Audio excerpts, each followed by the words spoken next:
안녕하십니까. 자, 여러분, 지난 시간에 이어서, 오늘은 소유권에 기한 물권적 청권, 여기서부터 들어가도록 하겠습니다. 페이지는 358페이지입니다. 358페이지 하단에 소유권에 기한 물권적 청권. 물권적 청권에 대해서는 앞에 물권법 서론 부분에서도 문제를 다루어 보셨습니다. 자, 그런데 여기 다시 반복되어 나옵니다. 자, 제일 밑에 1번 문제 보시고요. 물권적 청권에 관한 다음 설명 중 가장 옳지 않은 것을 했는데, 1번 점유할 권리가 없는 저당권, 지역권에 대해서는 물권적 반환 청권이 인정될 여지가 없다. 자, 일단 지역권하고 저당권은요. 지역권, 저당권은 목적물을 직접 점유하지 않죠. 지역권하고 저당권은 아시다시피 지역권자는 승역지 부분을 직접 배타적으로 점유한 건 아니지 않습니까? 뭐 통행만 한다든지, 예를 들면 물을 끌어온다든지 인수지역권 또는 통행지역권, 그런 식으로 승역지 부분을 직접 배타적으로 점유한 것이 아니기 때문에, 만약에 승역지 부분을 누군가가 침탈했다 하더라도, 그죠? 자, 이것이 예를 들어 승역지다. 여기 도로고요. 요역지 A 토지, B 토지 승역지, 이렇게 승역지 부분을 만약에 C란 자가 침탈을 했다 하더라도, 이 A는 지역권자는요, 이 지역권자는 이 침탈자에 대해서 나한테 반환해, 이렇게 요구하지는 못하죠. 반환 청구를 행사하지 못합니다. 그러나 뭐는 행사할 수 있어요? 당연히 방해 제거 청구이라든지 방해 예방 청구는 인정이 되죠. 네. 침탈 이외의 방법으로 방해를 하고 있을 때는 방해 제거 청구, 또 그럴 염려가 있을 때는 방해 예방 청구를 행사할 수 있죠. 그런 점에서 저당권자도 마찬가지죠. 저당권자도 저당 목적물을 직접 점유하지 않기 때문에 누군가가 저당 목적물을 침탈했다 하더라도 그 침탈자에 대해서 반환 청구를 행사하지 못한다. 그러나 저당물 방해 제거나 방해 예방 청구는 행사할 수 있다는 것은 지극히 당연한 것이다. 방해 제거나 방해 예방 청구는 행사할 수 있다. 그랬습니다, 여러분. 자, 그래서 자, 그것을 제시하고 있고요. 그래서 1번의 질문은 옳은 질문이죠. 물권적 반환 청구는 인정될 여지가 없다. 이 두 개는 당연한 것이고, 그 다음에 2번 물권적 청구의 이행불능으로 인한 전보배상 청구는 인정되지 않는다.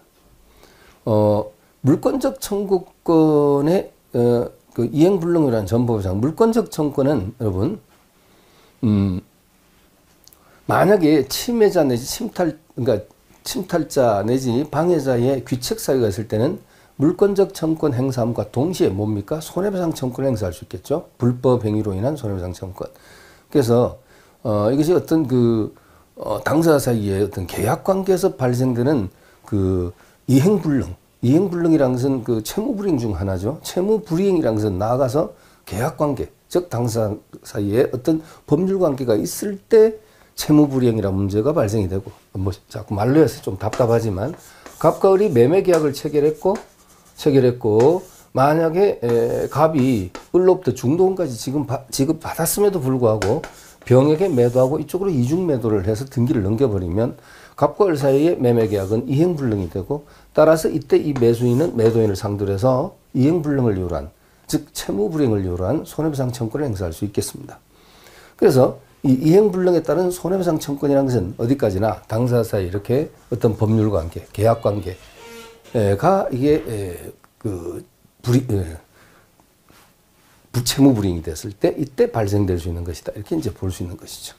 근데 물권적 청구는 반드시 당사자 사이에 어떤 법적 결합 관계라든가 계약 관계가 있어야지 행사되는 거 아니지 않습니까? 그렇죠? 지금 물론 이 지역권자는 침탈자에 대해서 반환 청구는 안 돼도 만약에 방해를 하고 있으면, 이렇게 구조물을 적치해서 통행에 방해를 주고 있으면 이웃사람 C가 A는 이 C를 상대로 해서 지역권에 기한 방해 제거 청구를 행사할 수 있겠죠. 그렇죠. 그것은 A와 C 사이에 특별히 법률과 계약 관계가 있었습니까? 그것은 아닙니다. 그렇죠. 그리고 C의 만약에 이와 같은 방해 상태가 C의 고의 또는 과실, 즉 귀책 사유에서 비롯됐을 때는 A는 C를 상대로 해서 물권적 청구과 동시에 뭡니까? 손해배상 청구를 행사할 수 있겠죠. 그렇죠. 네, 그렇게 보셔야 되겠죠. 그래서 2번 질문 옳은 질문입니다. 이행불능으로 한 전보배상 청구, 이것은 어디까지나 당사자 사이의 이 계약 관계에서 발생되는 것이다. 이렇게 이제 봐야 되겠죠. 3번 불법 은인 구별을 한 자는 부당이득 반환 청구뿐만 아니라, 자, 이거 나오면 또 첩계약 그거죠. 감나무 인려가 첩계약을 맺고 등기를 넘겨주었을 때, 내연관계를 목적으로 등기를 넘겨줬을 때 이것은 불법을 원인으로 제공된 것뿐이니까 돌려받지 못한다.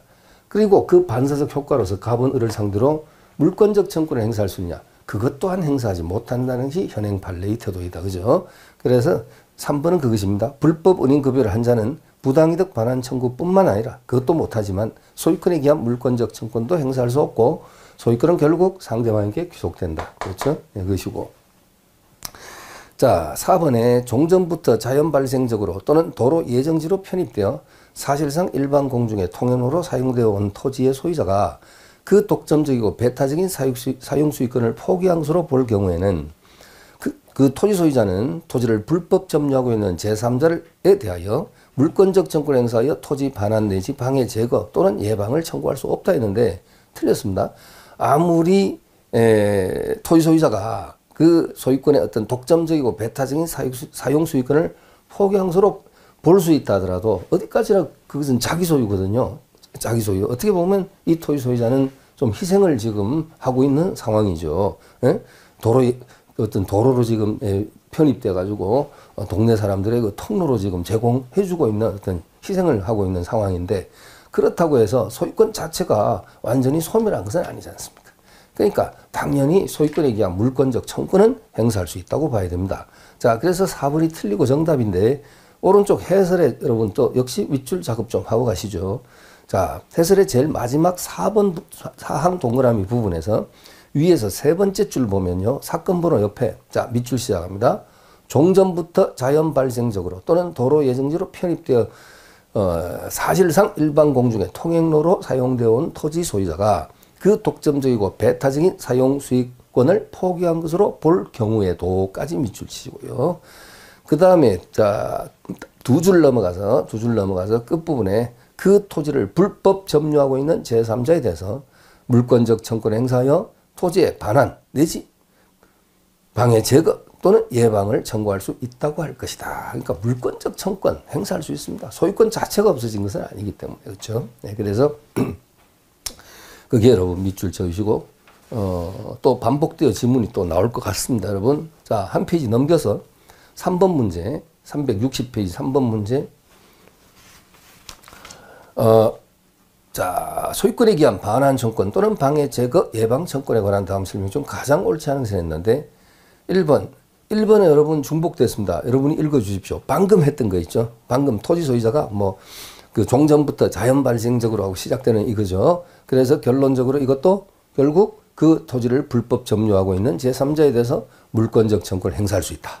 그래서 반환 청구를 하거나 완전한 침탈일 때는 반환 청구, 침탈 이외의 방법으로 방해를 하고 있을 때는 방해 제거, 또 그럴 염려가 있을 때는 방해 예방을 청구할 수 있다. 그래서 1번 옳고요. 옳고. 그다음에 2번 부동산 공유자의 1인이 자신의 공유 지분이 아닌 다른 공유자의 공유 지분을 침해하는 원인 무효의 등기가 이루어졌다는 것을 이유로 공유물에 관한 보존 행위로서 그 부분 등기에 말소를 구할 수 있다는데 이런 내용이 참으로 애매합니다. 그죠?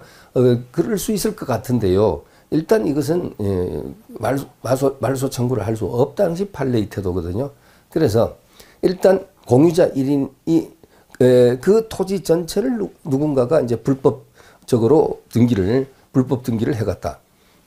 이런 경우에는 이제 보존행위로서 말소를 전체에 대한 말소 등기를 청구할 수 있다고 이제 볼 수가 있겠는데 이 경우는 공유자 1인이 자신의 공유 지분이 아닌 다른 공유자의 공유 지분을 침해하는 바로 이 부분이 밑줄입니다. 자신의 공유 지분이 아닌 다른 공유자의 공유 지분을 침해하는 이런 원인 무효 등기가 이루어졌다라고 했을 때 자, 등기 말소를 청구할 수 있냐? 그것은 인정될 수가 없다는 거죠. 그래서 2번이 답인데요.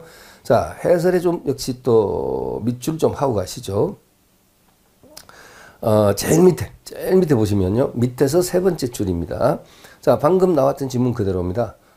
자, 그래서 부동산 공유자 1인이 자신의 공유 지분이 아닌 다른 공유자의 공유 지분을 침해하는 이제 가로가 되어 있죠. 다른 공유자의 공유 지분을 침해하는 원인 무효 등기가 이루어졌다는 것을 이유로 보존 행위로서 그 부분 말소를 구할 수 있는지 여부에 대해서 소극이라고 되어 있습니다. 자, 그래서 이제 보셨고요. 그 다음에 다시 지문 위로 3번 올라가서 타인 토지에 무단으로 건립된 건물을 매수하여 점유하고 있는 자가 등기부상 아직 소유자로서 등기명이 없다 하더라도 대지 소유자는 그를 상대로 건물 철거를 구할 수 있다. 네, 건물의 철거를 구할 수 있다. 왜 남의 땅에 네 건물이 있느냐? 그렇죠? 예. 그래서 이 얘기죠. 갑의 토지에 사실 무단으로 건물을 지은 자는 을인데, 을로부터 병이 샀다. 이 병이 이제 매수를 했다. 근데 아직 자기들끼리는 등기가 된 상태가 아닙니다. 미등기 건물입니다. 자, 병 앞으로 병이 이제 매수를 했다. 근데 등기 안 돼 있어도 이렇게 사실상 이렇게 이 토지를 침탈을 하고 있는 이 병을 상대로 해서 철거를 구할 수 있다. 철거를 요구할 수 있다 그랬습니다. 근데 앞에 우리 어떤 사례에서 그죠? 이런 경우에 갑의 토지를 을에 무단으로 건물을 지어서 이렇게 사용 수익하고 있을 때 이때 갑이 을에 대해서 건물의 철거를 구할 수 있지만 물론 이 상황에서는 병에게 철거를 구할 수 있지만 그 건물에서 퇴거를 요구하지는 못한다. 라는 그 지문 여러분 기억하시죠? 헷갈리시면 안 됩니다. 퇴거를 요구하지는 못한다. 왜냐하면 토지 건물은 별개의 부동산이고 건물 자체의 소유자는 분명히 을이 맞거든요. 물론 이제 병에게 이렇게 매도됐으면 이 그림에서는 또 병이 실질적 소유자라고 할 수 있겠지만 어쨌든 퇴거를 요구하지는 못한다. 철거를 주장할 수 있어도. 자, 그래서 3번 맞고 4번. 소유물 방해 예방 청구는 방해의 발생을 기다리지 않고 현재 예방 수단을 취할 것을 인정하는 것이므로 이 소리가 뭡니까? 자, 이웃집 축대가 자, 이렇게 이웃집이 지대가 높고 이렇게 갑토지, 을토지입니다. 이렇게 한 것은 이거 경계입니다. 양쪽 토지 경계인데 경계는 굳이 안 그려도 될 그 상황이지만 자 며칠 집중 호우가 쏟아져 갔고요. 이 갑에 지금 축대가 금이 쫙 갔습니다. 금이 이렇게 쫙 가서 붕괴 우려에 있다. 지금 붕괴된 것이 아니라 붕괴될 우려에 있다. 이 경우 을은 갑을 상대로 행사할 수 있는 게 뭡니까? 소유물 방해 제거가 아니고 예방 청구이죠. 예방 청구. 현재 방해 상태 또는 침탈이 발생된 것은 아니지만 그를 염려하였을 때. 그래서 4번에 소유물 방해 예방 청구는 방해 발생을 기다리지 않고 현재 예방 수단을 취할 것을 인정하는 것이므로 그 방해에 염려가 있다고 하기 위해서는 방해 예방의 소에 의하여 미리 보호받을 만한 가치가 있는 것으로서 객관적으로 근거 있는 상당한 개연성을 가져야 할 것이고 관념적인 가능성만으로는 인정할 수 없다. 관념적인 가능성만 갖고는 안 되고 객관적으로 그러한 청구를 할 수 있는 어떤 개연성이 있어야 한다라고 표현하고 있습니다. 예. 자, 일단 자 이렇게 봤고요. 또 페이지 넘어가죠. 자, 이제 공동 소유로 넘어가면 363페이지 한번 보겠습니다. 2번 문제 공유에 관한 이제 공유 합유 총유가 나오겠죠. 공유에 관한 설명 중 가장 옳은 것을 했는데 1번 민법제 267조는 공유자가 그 지분을 포기하거나 상속인 없이 사망한 때는 그 지분은 다른 공유자에게 각 지분 비율로 기소한다. 이 조문을 우리가 지분의 탄력성이라고 그러죠. 지분의 탄력성. 그렇죠? 네, 그렇습니다.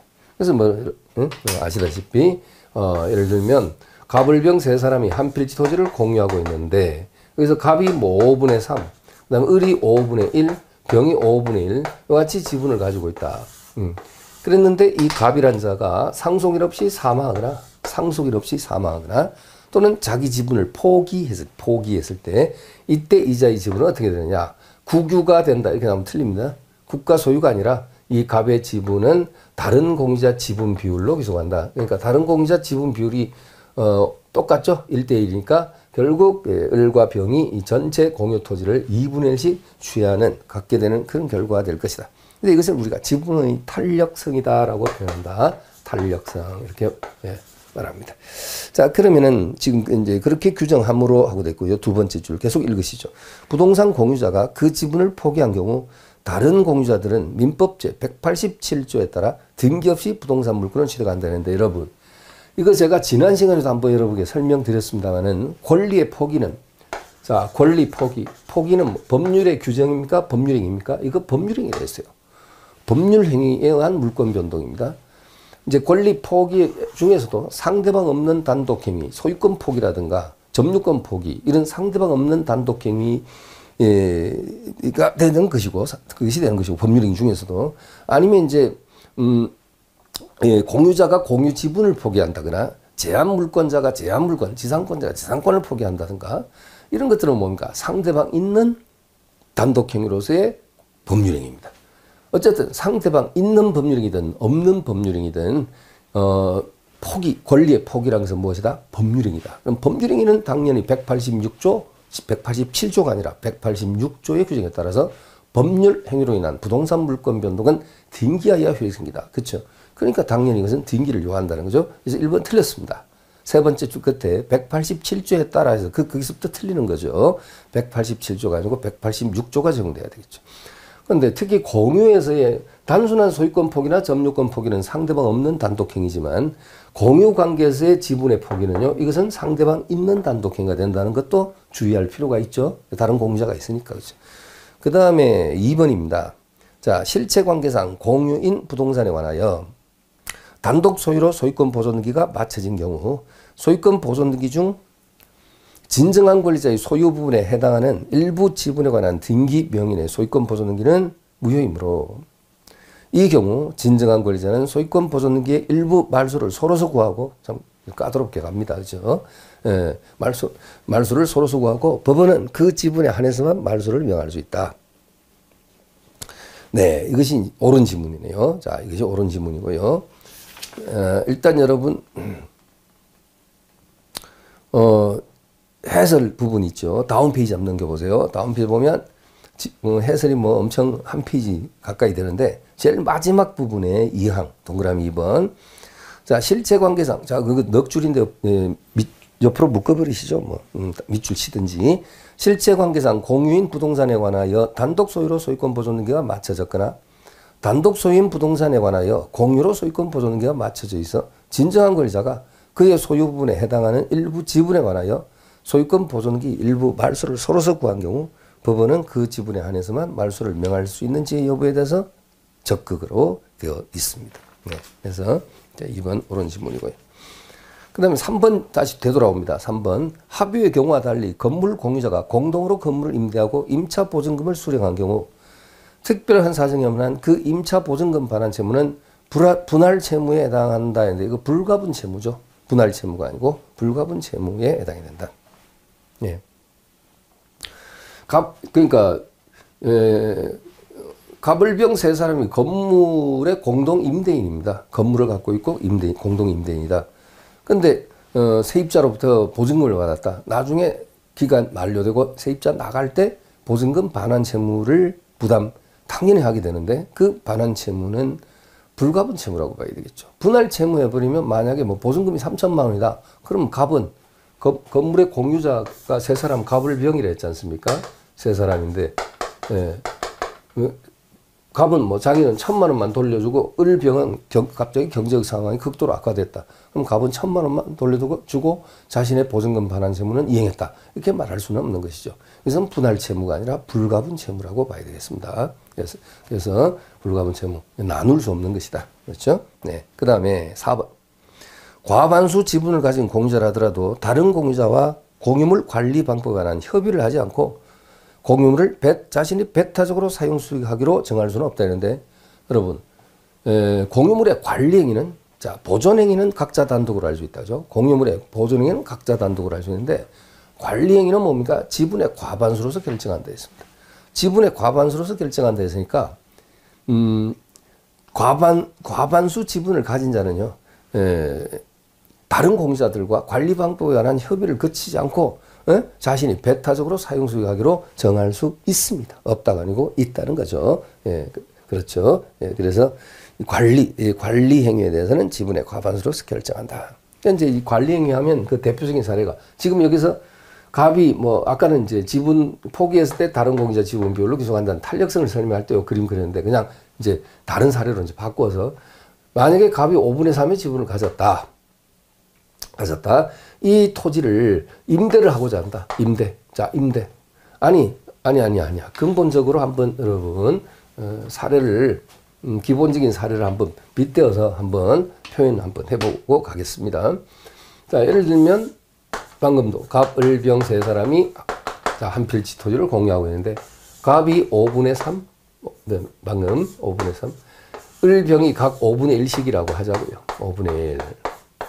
자, 이게 이제 토지인데, 이 토지가, 자, 시골에 강가에 있는 땅인데, 역시 여름에 비가 많이 와서 강이 범람하는 바람에 일부 토지가 유실이 됐습니다. 이렇게 일부 토지가 유실이 됐을 때, 이것을 성토 작업을 한다. 다시 토지를 원상 복구를 한다. 라는 것은 자, 예, 병이든 을이든 갑이든 각자 단독으로 할 수 있겠죠. 왜냐? 공유물의 보존 행위니까, 현상을 잘 유지한 행위니까 단독으로 할 수 있을 것입니다. 근데 자, 이번에는 얘를 계속 바꿔 표현하겠습니다. 이 토지 이거 방치해 놓고 있으면 역시 뭐 이게 농경지 같으면 또 방치해 놓고 있으면 이건 또 어떤 저촉 받을 수 있죠, 그죠? 예, 제재를 또 받을 수 있거든요. 그래서 이 토지를 현지인 누군가가 빌려달라 그래요. 농토로 쓰겠다고 빌려달라 합니다. 정의란 자가. 자, 그러면 이렇게 임대를 결정하는 것은요, 이건 관리행위에 해당되기 때문에 이것은 어떻게 결정하냐. 을이나 병이 뭐 각자 단독으로 결정할 수 있냐. 안 된다. 관리행위의 대표적 사례가 바로 공유물의 임대라고 해요. 임대하는 행위죠. 그러면 그것은 지분의 과반수로서 결정합니다. 을병 둘이서 의사합치 보더라도 결코 임대 결정 못한다. 그죠? 둘이 합쳐봐야 5분의 2밖에 안 되니까. 그럼 뭐냐? 갑 혼자 단독으로 결정할 수도 있다는 얘기죠. 과반, 절반이 넘으니까. 그죠? 그럼 임대 결정해서 한 달에 월세가 100만 원, 아니 100만 원 너무 크다. 10만 원씩 들어온다 치자고요. 10만 원. 10만 원 들어오면 그 사용 수익의 대가는 어떻게 됩니까? 즉 과실을 어떻게 줘요? 각 공자 지분 비율로 과실을 수취하게 된다는 지극히 당연한 거. 그래서 6만 원, 2만 원, 2만 원 이렇게 기속되겠죠, 여러분. 그런데 이 임대를 이렇게 임차인 정이 연속해서 월세로 이제 약정을 했었는데 처음에는 월세를 잘 내다가 언제께부터 월세를 차임을 연체합니다. 그래서 2기 이상 월세 같으면 2달, 연세 같으면 2년을 얘기하는 것인데 2기 이상 차임을 연체함으로써 이 임대차 계약을 해지하고자 합니다. 자, 이거 을이 단독으로 또는 병이 단독으로 해지권 행사할 수 있느냐? 안 된다는 거죠. 임대차 계약을 맺고 또는 그 지속되던 임대차 계약을 해지하는 것, 이것조차도 관리행위 범위에 들어가기 때문에 그 또한 지분의 과반수로서 결정할 수밖에 없는 거예요. 그래서 갑이 역시 병에 대해서 해지권을 행사할 수 있다. 이렇게 봐야 되고 을병은 행사하지 못하게 된다는 겁니다.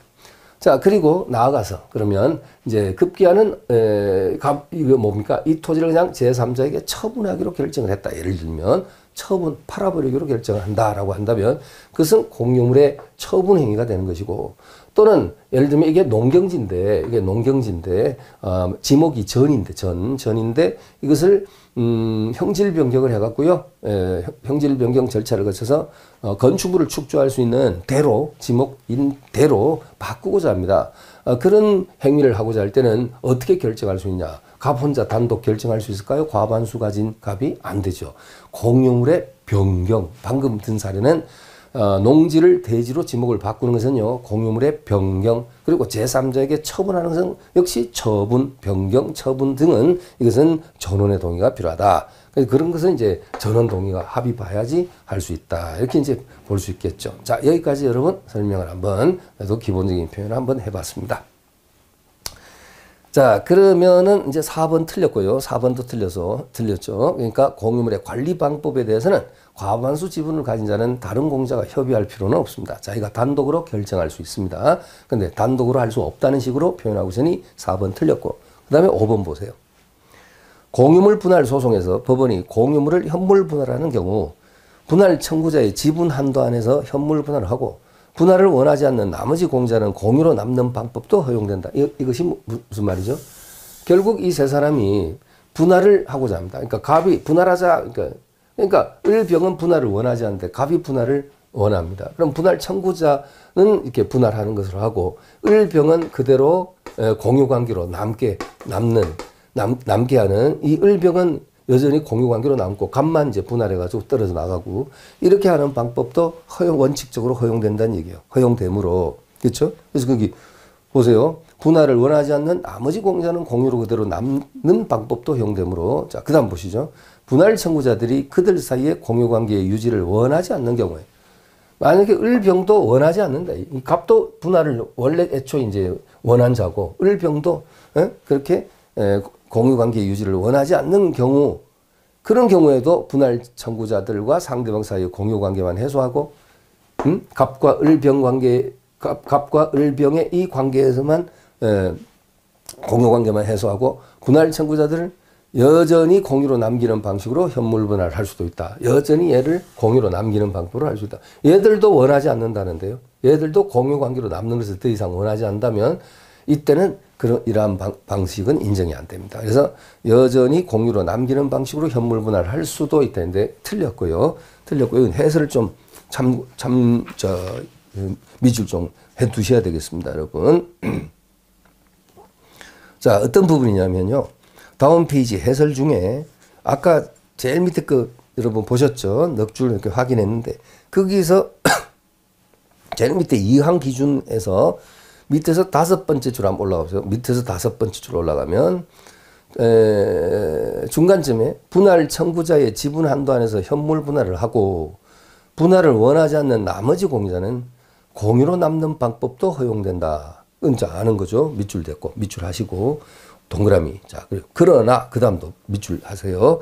분할 청구자가 상대방들을 공유로 남기는 방식의 현물 분할을 청구하고 있다고 하여 상대방들이 그들 사이에만의 공유 관계를 유지를 원하고 있지 않은데도 얘들도 그들만의 공유 관계로 남는 것을 원하지 않는답니다. 원하고 있지 아니한데도 상대방이 누구예요? 을병을 말한 거죠. 여전히 공유로 남기는 방식으로 현물 분할을 해서는 아니 된다.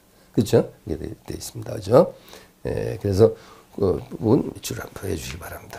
문제가 좀 까다롭고 지문이 길었습니다. 자, 한 페이지 넘겨가서 367페이지 6번 보겠습니다. 6번. 자, 367페이지 6번입니다, 여러분. 공유 및 총유에 관한 설명 중 가장 옳지 않은 것은 자, 작년 여러분 사무관 시험 문제가 되겠습니다. 1번. 민법상 총유물의 관리 및 처분이라 하면 총유물 그 자체에 관한 이용 계량행위나 자, 이용 계량행위를 우리가 묶어서 관리행위라고 그러죠. 그죠? 이용 계량행위. 보이계 그러니까 총칙에서는 여러분 기억납니까? 을이란 자가 갑으로부터 대리권을 수여받은 것은 분명한데 그 대리권 범위가 명확하지 아니한 대리인에 대해서는 우리 민법 118조에서 본인의 재산에 대해서 뭐 보존, 이용, 계량행위를 할 수 있다. 그래서 이 보존, 이용, 계량행위를 묶어서 관리행위라고 그랬어요. 근데 이 물권법에 와서 공동소유 관계에서는요. 보존행위는 보이계에서 보는 따로 띱니다. 보존행위는 분리를 시키고 이용, 계량행위만을 관리행위라고 그래요. 그래서 이런 것이 약간 좀 혼돈이 되는 경우가 있습니다. 별것 아닌데도 불구하고 혼돈되는 경우도 있습니다. 물론 채권법에 가면 사무관리라고 나오죠. 사무관리에서 의미하는 그 관리행위는요. 보이계 처까지 다 들어가요. 그 소리가 뭐냐면 보존, 이용, 계량, 처분행위까지 다 포함해서 사무관리에서의 관리행위가 되는 겁니다. 예. 자, 뭐 이제 채권 언급은 그때 가서 다시 하도록 하고요. 일단 민총에서는 관리행위하면 보이계, 보존, 이용, 계량행위를 다 포괄하는 개념이고 물권법에서 공동소유 관계에서는요. 관리행위하면 보존행위를 분리시키고 보존행위는 별도로 각자 단독으로 할 수 있다는 이 공동소유 관계에서 분리시키고 이용, 계량행위만을 관리행위란다. 이렇게 여러분 해주시고 물론 오해하지 마시고요. 총유물의 보존행위만큼은 총의 결의가 필요하다. 예? 그냥 공유나 합유는 각자 단독으로 할 수 있는 것이 보존행위인데 총유물에서는 보존행위조차도 총의 결의가 필요하다. 그것도 뭐 중요한 개념, 내용이죠. 자, 문제 다시 시작하겠습니다. 1번. 그래서 민법상 총유물의 관리 처분이라 하면 총유물 그 자체의 이용 계량 행위나 이걸 이제 관리 행위라죠. 법률적 사실적 처분 행위를 의미하는 것이므로 비법인 사단이 자, 여기 밑줄. 여기 또 해설에 나오겠죠. 근데 이게 출제가 참 계속 반복 출제되는 이 판례입니다. 이 1번 지문이. 비법인 사단이 앞에서 여러 번 본 적이 있습니다. 총칙에서 본 적이 있어요. 그 권리는 없는 사단에서 본 적이 있어요. 비법인 사단이 즉 문중이나 종중이 타인 간의 금전 채무를 보증하는 행위. 자, 밑줄 한번 그래도 쳐두시고요. 이 행위는 총유물 그 자체의 관리 처분이 따르지 않는 단순한 채무 부담 행위다. 그냥 암기해 버리시죠. 그러니까 비법인 사단이 타인 간의 금전 채무를 보증을 서주는 행위는 이건 단순한 채무 부담 행위에 불과하다. 따라서 총유물의 관리 처분 행위라고는 볼 수 없다. 판례가 계속 반복 출제되고 있다는 거죠. 1번 옳고요. 그 다음 2번. 공유자 사이에 분할에 관한 협의가 성립된 경우. 자, 여러분. 우리가 공유물의 분할 방법이 크게 나누면 협의 분할과 재판상 분할로 나누어지죠. 그러니까 협의 분할은 뭐 아시다시피 가장 민주적이고 바람직한 그와 같은 분할 방법이죠. 서로 의논해갖고 합리적으로 이렇게 이건 네 거, 요건 내 거 이렇게 서로 분할해서 가져가는 것이 협의 분할인데, 근데 협의 분할이 성립되지 않거나 협의할 수 없는 경우에는 결국 재판상 분할로 갈 수밖에 없어요. 근데 주의할 점은 협의 분할이 일단 성립됐다. 그런데 재판상 분할을 할 수 있느냐? 이것은 결코 인정될 수 없다는 거. 그것이 이제 주의가 필요합니다. 그래서 지금 2번이 포인트가 뭐냐면 공유자 사이에 분할에 관한 협의가 성립된 경우라고 했죠. 된 경우. 성립됐다면 된 경우에는 자, 뭐 일부 공유자가 분할했다는 이전 등기에 협조하지 않거나 분할에 관한 다툼이 있다면 공유물 분할의 소를 제기할 수 있다는데 공유물 분할의 소, 즉 재판상 분할 청구할 수 없습니다. 그래서 틀리고 정답입니다. 여러분 주의하시기 바랍니다. 협의가 뭐랬죠? 성립된 경우라고 그랬죠. 그런 경우에는 재판상 분할 인정이 안 된다. 그 다음에 이제 자, 여러분 3번, 4번 여러분 좀 읽어주시기 바랍니다. 3번, 4번은 여러분이 한번 좀 읽어주시고 우리가 시간을 좀 아낄 겸. 자, 다음 페이지 7번 문제 보겠습니다. 공동소유에 관한 다음 설명 중 옳지 않은 것을 모두 고른 것인데 뭐 지문 꼼꼼히 다 봐야 될 것 같아요. 이것은요. 1번에 보시면 자, 법원 행시. 자, 기억에 갑과 을은 각자의 지분 2분의 1씩으로 하여 X 토지를 공유하고 있었는데 갑이 을의 동의 없이 X 토지를 병에게 매도하고 동의 없이 자 이렇게 할 수 있어 없어요? 원래는 안 되잖아요. 그죠? 공유물의 처분은 공유자 전원의 전원의 합의 있어야 되죠. 전원 동의가 있어야 되죠. 그럼 갑을이 뭐 전원에 해봐야 갑을 둘이지만 그래서 동의를 받아서 갑은 을의 동의를 받아서 병에 매도를 해야 되는데 동의 없이 이 X 토지 전체를 병에 매도하고 을의 등기 필증 등을 소지하고 있음을 이용하여 그러니까 그 을의 다른 공유자 을의 등기 필증 이런 것을 소지하고 있음을 이용하여 X 토지 전부의 소유권 이전 등기를 해준 경우 을은 병에게 자, 을은 병에게 X 토지 전부에 대해 소유권 등기 말소를 구할 수 있다. 근데 이것은 전부에 대해가 아니라 자기 지분 범위로 한정되겠죠. 그러니까 지금 것이 뭐냐? 갑을이 공유하고 있는 이 토지 반반씩 2분의 1씩인데 갑이 을의 동의 없이 이 전체를 어떻게 했다고요? 병에게 매도를 했다. 이렇게 되죠. 매도를 했다.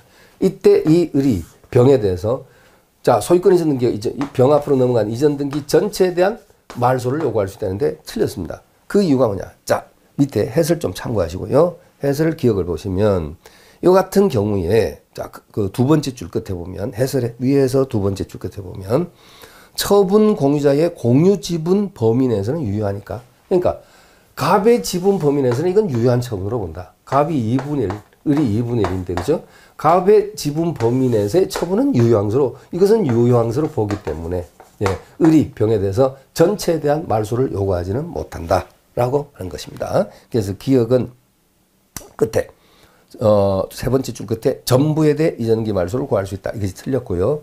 그 다음에 니언입니다. 자, 옳지 않은 것을 모두 고른 것은 했으니까죠. 원래는 이게 박스가 딱 있었겠죠. 박스 안에 기억 니언 티글 리얼 이게 들어가 있겠죠. 니언에 갑과 을이 X 토지를 2분의 1씩 공유하던 중 갑이 X 토지의 3분의 1에 해당하는 특정 부분을 무단으로 점유 사용.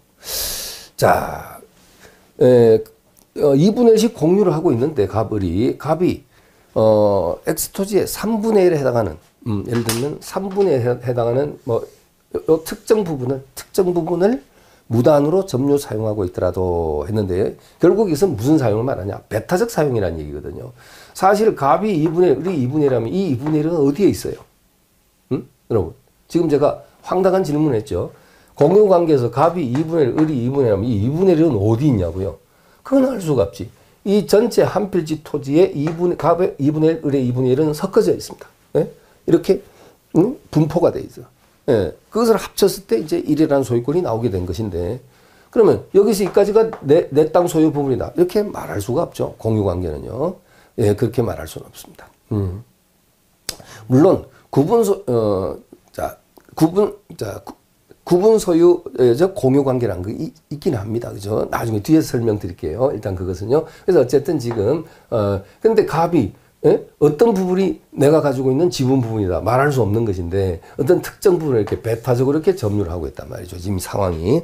근데 2분의 1이 아니라 3분의 1에 해당하는 특정 부분을 사용하고 있으니까 이건 가능한 거 아니냐 이렇게 유도를 한 거예요. 사실은 여러분에게. 여러분 시험이라면 그렇게 유도를 한 겁니다. 근데 그게 아니죠. 그래서 특정 부분을 무단으로 점유하고 있더라도 갑은 공유 지분 비율에 비추어 을에 대하여 부당이득을 한 것으로 볼 수 없다 했는데 이건 부당이득에 해당이 된다는 겁니다. 예? 특정 부분을 배타적으로 점유해서 사용수익하면 여기서 부당이득이 성립됩니다. 또 해설 좀 참고하시기 바랍니다. 해설에 밑줄 좀 지워가겠습니다. 자, 밑에 해설로 내려가서 니은 해설에 여러분 니은 있죠? 기억 니은에 니은에서 세 번째 줄부터 다섯 번째 줄까지 밑줄입니다. 자, 각 공자는 공유물 전부를 지분 비율로 사용할 수 있다는 것은 그 비율만큼 배타적으로 사용할 수 있다는 그런 의미가 아니다. 그러니까 만약에 이 토지를 임대를 해가지고 임대 수입이 아까 말씀드린 대로 10만 원 임대 수입이 들어오면 갑이 5만 원, 을이 5만 원 이런 식으로 그 비율에 따라서 비율만큼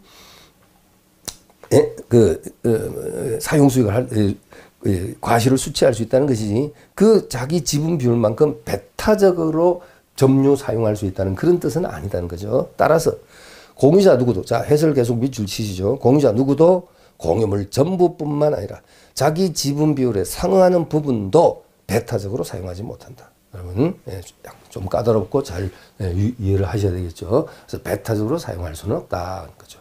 차라리 그러려면 분할 청구해서 그냥 각자 쪼개져야 돼요. 단독 나누어져야 됩니다. 그죠? 자, 그 다음에 다시 지문 올라갑니다. 자, 디귿입니다. 디귿 위에. 갑과 을이 X토지를 지분 3분의 2, 3분의 1씩 각 공유하던 중 갑이 X토지 전부를 을과 협의 없이 좋아요. 협의 없이 왜? 과반수. 지분 과반수로 가졌으니까 갑이 협의 없이 병에게 임대하였다. 자, 임대 제가 방금 표현했죠. 대표적인 관리행위의 모습입니다. 임대하였다 하더라도 을은 병에 대하여 자 다른 공유자 을은 임차인 이제 임대 얻어서 들어온 임차인 병에 대해서 X토지에 대한 인도나 부당이득 반환을 청구할 수 없다. 자 어때요? 옳습니다, 여러분. 이번에는 갑이 3분의 2, 을이 3분의 1 그랬잖아요. 그죠? 네, 이렇게 됐을 때 이 을이 자 을의 동의 없이 병에게 임대를 했을 때 이때 을은 자 요 3분의 1 지분을 가진 을은 병에 대해서 그 토지의 반환을 청구하지 못한다. 토지에 대한 인도, 부당이득 반환 청구 이런 것들은 할 수 없다. 예, 당연히 적법하게 임대가 관리행위가 이루어진 것이기 때문에 다만 병으로부터 이제 역시 받아들이는 차임 법정 과실, 그 차임 과실은 역시 지분 비율로 귀속되겠죠. 그 다음에 자 디귿은 옳고요. 리얼입니다. 갑과 을이 X토지를 공유하고 있던 중 갑의 지분에 병의 저당권이 설정되는데 그 후 갑과 을이 X토지를 A, B토지로 협의 분할하여 A토지는 갑, B토지는 을의 소유가 된 경우 공평의 원칙상 병의 저당권은 A토지에만 존속함이 원칙이다. 이런 문제는 참 읽는 데만도 시간이 상당히 걸린다. 그죠? 자, 그래서 지금 자, 이렇게 그렇죠. 뭐 지분까지는 안 나왔는데 이 내용이었죠. 이것도 앞에서 제가 설명 한번 드린 것 같습니다. 뭐 예를 들어서 그 지분까지는 안 나왔지만 갑이 2분의 1, 을이 2분의 1의 지분을 가진 공유관계인데 갑이 자기 지분상의 병 앞으로 무엇을 설정했다? 저당권을 설정했다. 저당권 설정했습니다. 자, 그런데 그 이후에 이 토지가 분할이 됐다. 그래서 갑 토지는 이제 분할돼서 A 토지가 됐고 을의 토지는 이제 분할돼서 B 토지가 됐을 때 이때 그 지문에서 말하는 것은 뭐냐면 병의 저당권은 갑의 A 토지에만 저당권 효력이 미친다. 여기에만 미친다. 이렇게 지문을 제시하고 있는데 맞아요? 틀려요. 틀리죠. 자, 틀렸습니다. 저당권의 추금력 때문에 이런 경우에는 분할이 되면 비록 처음에 갑의 2분의 1 지분상의 저당이 설정됐지만 이후 갑 을의 이 공유 토지가 분할이 됐을 때 이때는 자 병의 저당권은 갑이 분할받은 A 토지 부분의 2분의 1만큼 또 을이 분할받은 B 토지의 2분의 1만큼 저당권 효력이 이쪽으로도 미친다. 이쪽으로도 미친다. 이게 여러분 저당권의 무슨 효력 때문입니까? 추금력이죠. 추금력. 담보 물권은 그 목적물이 가는 곳에 끝까지 뒤쫓아간다는 저당권의 추금력. 저당권 효력은 목적물이 가는 곳에 끝까지 뒤쫓아간다. 추금력이죠.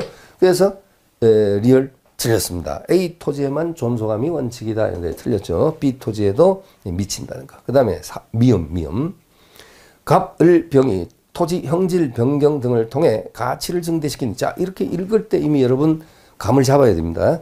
토지 형질 변경하면 뭐예요, 여러분? 아까 제가 사례 들었죠? 내 전답을 형질 변경 절차 거쳐가지고 대로 지목을 바꾼다. 그래서 건물을 지을 수 있는, 뭐 전원주택 지을 수 있는 땅으로 바꾼다면 이건 뭡니까? 바로 변경행위, 변경. 처분은 아니지만 변경이죠. 그러면 변경도 처분과 마찬가지로 다른 공유자 전원의 동의가 필요합니다.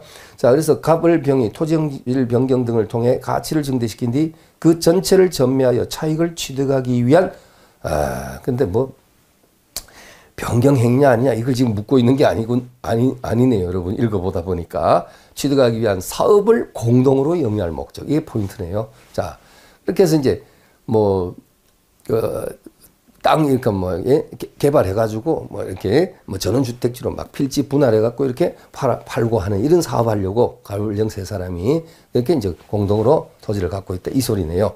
그래서 공동으로 영위할 목적으로 정으로부터 X 토지를 공동으로 매수한 경우 세 사람의 소유 관계는 공유가 아니고 뭐가 돼야 됩니까, 여러분? 총유 아니죠? 총유 아니고 이건 뭡니까? 합유라고 해요. 합유. 어떤 동업 관계. 공동 사업을 목적으로 어떤 재산을 공유하고 있는, 공동 소유하고 있는 형태, 공유가 아니라 공동 소유하고 있는 형태를 우리가 합유라죠. 합유. 합유는 우리 민법의 계약 15개 계약 관계로 치면 조합계약, 조합 관계. 그죠? 아시죠? 그래서 공유가 아니고 합유. 그러니까 미음 틀렸고, 비업에 갑과 을은 X 토지를 공유하고 있는데 을이 관리 비용 기타 의무 이행을 6개월 이상 지체한다. 6개월이 아니죠. 1년 이상 지체를 하게 되면 갑은 다른 공자는 상당 가액으로 그자의 지분을 매수할 수 있습니다. 매수할 수 있다. 그렇죠. 매수 청구를 할 수 있다. 그러니까 공자 중 1인이 관리 비용 기타 의무 이행을 1년 이상 지체를 하면 다른 공자들은 상당 가액으로 매수 청구를 할 수 있습니다. 그래서 6개월이 아니고 1년 이상이죠. 비업 틀렸고요. 그러면 옳지 않은 것이 거의 뭐 디귿만 옳았고 나머지 다 틀렸죠. 기역, 니은, 리을, 미음, 비업. 네, 이렇게 되겠군요. 네. 4번이 답인가요? 자, 8번도 여러분 체크해 주시고 8번도 체크를 해 주시고 좀 중복된 것입니다. 자, 여러분이 쭉 한번 복습할 점 풀어 주시고요. 8번도 오른쪽 페이지. 제일 밑에 5번이 답이었죠, 여러분. 아까 왜 분할 청구를 했을 때 나머지 그 공유자들은 그 공유 관계로 남기를 원치 않는데도 그 공유 관계로 남기는 그런 방법은 허용될 수 없다 그랬죠. 예, 그 내용입니다. 자, 그 다음에 문제가 좀 많은 거로 그다음에 좀 보겠습니다. 374페이지까지 일단 넘어가 보시죠. 374의 13번 문제. 자, 13번 문제. 공유에 관한 다음 설명 중 가장 옳지 않은 것은 자, 역시 1번 공유자는 공유물 전부를 사용수익할 수 있으나 그 사용수익은 각 공유자의 지분 비율에 의하고 공유물의 관리에 관한 사항은 지분의 과반수로서 결정한다. 그죠? 관리했고요. 그게 여러분 함정을 글자 하나 잘못 탁 집어넣어 갖고요. 함정을 이렇게 파는 경우도 있을 수 있어요. 공유물의 관리에 관한 사항은 공유자의 과반수로서 결정한다. 그렇게 내면 맞아요, 틀려요? 공유자의 과반수 아니죠. 공유자 지분의 과반수로 했죠. 지분의 과반수. 공유자의 과반수 같으면 말하자면 아까 어디 갔습니까? 여기 세 사람이 있을 때 일병 둘이서 5분의 1씩밖에 안 가지는데 둘이 합의하면 관리행위 할 수 있다는 그런 어처구니 없는 결과 될 수 있죠. 그죠?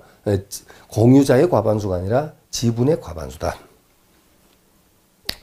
그 다음에 2번 지문에서 자, 그래서 1번은 옳습니다. 공유자 지분의 과반수 했으니까 틀림없죠. 그 다음에 2번. 공유자가 공유물을 타인에게 임대하는 행위 및 그 임대차 계약을 해지하는 행위는 공유물의 관리 행위에 해당하나? 네, 맞죠. 상가건물 임대차 보호법이 적용되는 상가건물의 공유자인 임대인이 임차인에게 계약갱신 거절의 통지를 하는 행위까지 관리 행위로 볼 것은 아니다. 이것도 여러분 관리 행위. 일단 임대차 관계에서 임대차를 맺고 임대 계약을 맺고 또는 그것을 끊는 해지하는 행위 또 기간이 만료되었을 때 그 계약갱신 거절의 통지를 임대인이 하는 행위 이런 것까지도 다 관리 행위 범위에 들어간다는 거죠. 2번 틀렸고 그죠. 자, 그 다음에 3번은요. 공유자 간의 공유물에 대한 사용수익 관리에 관한 특약은 공유자의 특정 승계에 대해서도 당연히 승계된다는 거죠. 당연히 승계된다. 물론 이제 특별한 예외가 있는 경우는 승계되지 않는 경우가 있지만 일단 원칙적으로 사용수에 관한 특약은 공유물의 승계인에게도 지분의 승계인, 그러니까 그 소리가 뭡니까? 갑을 두 사람이 공유하고 있는데 두 사람 사이에 사용수에 관한 특약이 있다. 관리에 관한 특약이 있다. 그런데 갑이 그 지분을 병에게 양도했다. 그럼 지분 처분은 자유롭죠. 공유 관계에서의 지분 처분은 자유롭다. 그죠? 합유에서는 지분 처분하려면 다른 합유자 전원 동의를 받아야 되지만 아까 그 조합 관계, 합유 관계 있잖아요. 그죠? 공동사업 목적으로 그 공동 소유하고 있는 그 합유에서는 지분 처분하려고 해도 다른 합유자 전원 동의가 있어야 되지만 공유는 지분 처분 자유롭거든요. 그래서 지분 처분 자유로운데 이 지분을 양수한 이 특정 승계인, 이 승계인에게도 그 효력이 미친다. 뭐가? 갑과 을 사이에 사용, 수입, 관리 등에 관한 특약이 있을 때는 그 특약은 병에게도 미친다. 미치는 것이 원칙입니다. 특별한 경우에는 이제 예외가 있을 수 있지만, 네, 미친다. 네. 그것이 3번 지문이고요. 그 다음에 4번 보세요.